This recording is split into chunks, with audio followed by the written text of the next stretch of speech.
Okay, yan. Dito sa ating card na pattern, card sleeve with card and summary, na kung saan ay meron din tayong per quarter na doon tayo mag-encode ng ating mga grades sa mga estudyante. Dito mapapadali na kasi i-encode lang natin, then the rest. After natin ma-encode yung grades and other information, ay magge-generate ng kusa. Depende kung sino na lang yung ating pipiliin na name ng student. So, simulan natin dito sa input. So, dito kasi, pwede tayo dyan mag-change ng logo, kung anong logo yung ilalagay natin, logo ng school, syempre. So, ano po, example ko to. Yan.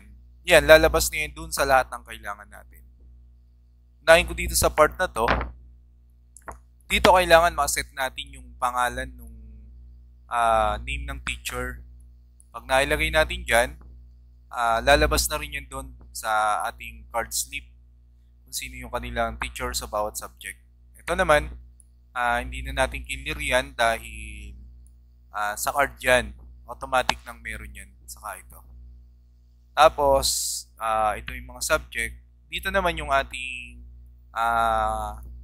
other information like division, nilagay ko lang Norte. Pwede naman lagay natin dito ay halimbawa Del Sur. Yan yung makikita natin ngayon doon. School year. Pag inalis kasi natin yan, mawawala yung school year ngayon dito. So, kailangan may entry talaga yon. So, yung section ng Jupiter, pag inalis din natin yan, mawawala yung section doon. Kaya, nilalagyan natin. So, yung advisor, si Peter, pag binura din natin yan, mawawala din yung dito. Kaya, eto, pipil outan natin to.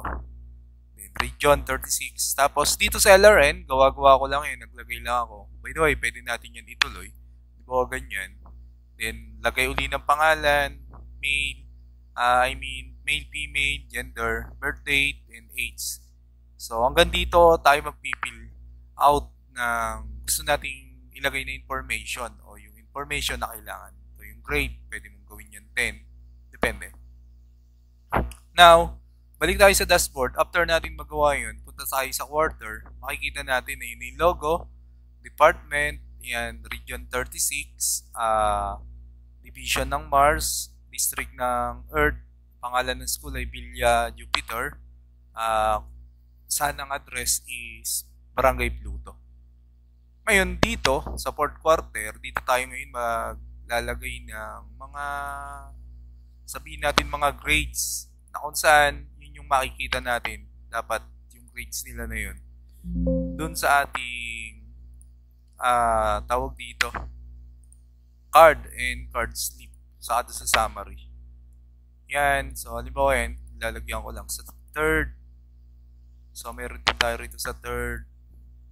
So halimbawa, copyin lang natin yan, tapos lagyan natin yan, halimbawa yan lahat. So ayan, ganyan. Second quarter and first quarter. Yan. So, up to 60 yan. Take 30 ng male and female. Okay. Kung ano yung ma-encode natin yan, balik tayo. Yun yung makikita natin sa card slip. Ito. So, halimbawa yan, si Brian, under ng first quarter, ayun, first quarter ay si Christopher, yan yung grades niya. So, halimbawa naman ay si John, yan yung grades. And dito naman, kumbaga partneran niya. Para, pag ito, tinlik mo, yan yung magiging itsura niya sa A4 pag ipiprint na. Ngayon, dito, pag ito kinlik mo itong PDF na to, magse-save siya. Se-save niya ngayon ito para pwede mo na siya ngayon i-print ng naka-PDF. Para may file ka pa dito sa mga grade nila ng card slip. Kung may uulitin ka man, pupunta ka lang sa dashboard, tapos punta ka ng quarter, dun mo ulitin o i-check yung kanilang grade. Then dito, pag second quarter na ito lang i-click mo, syempre, mayroon ka ng encoded sa quarter ng second quarter. Third, magbabago yan, fourth. So, ganun dito sa card slip. Punta tayo sa card. Punta dito sa card ay, ito yung front page, ito yung view niya. Ngayon, dahil na-encode na natin yung list ng student, dito lang natin hahanapin kung sinong bata na yung ating target. So, kung si Christopher, yan yung data niya. And yung data ni Christopher, ito na rin yung mapupunta dito sa likod. Ayan. Yan na rin yung grades ni Christopher.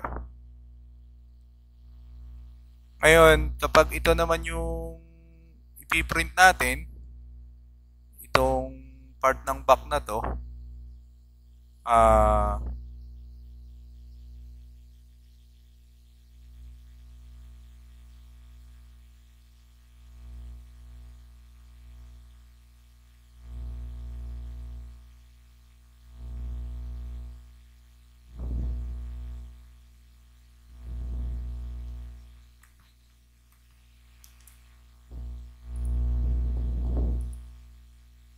kung sinong estudyante yung, halimbawa si Hana, makikita natin, nagbabago yung grades nila dyan.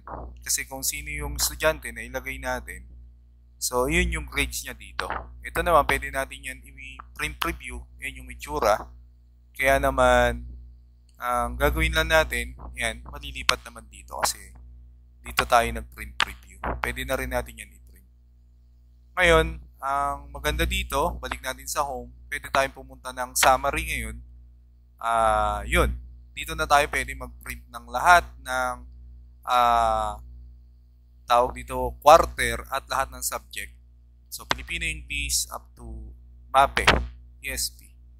So, andyan na yung first quarter to fourth quarter. Kung ano yung encode natin, dito na natin makikita.